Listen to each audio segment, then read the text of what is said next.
problema kasi ni Bongo, alam nyo, ilang conduit yung pinadala niya sa akin para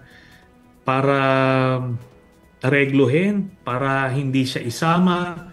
Pero hindi niya ako mabili ng pera niya eh. Di ba? Tapos yung mga sinasabi niya may mga ginawa akong mali. Alam mo, 6 years sila naghalokay sa akin.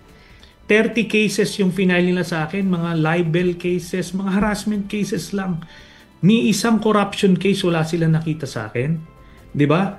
Ang tanong dito, sana kung magaling lang yung mga reporters na nandoon sa Senado kanina, sana sinabi, "Oh, Mr. Bongo, kung meron kang nakitang mali or illegal na ginawa ni Trillanes, bakit di nyo kinasuhan nung 6 years kayong presidente?"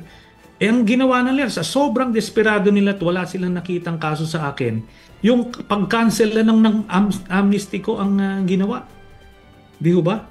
So, dapat makita ng mga kababayan natin na ano na lang ito, mga desperadong statements na lang ito from somebody na alam niya ng malapit na siya makulong. Ganun po yun.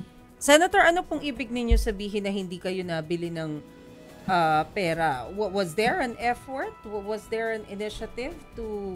Yan ang tanongin mo sa kanya.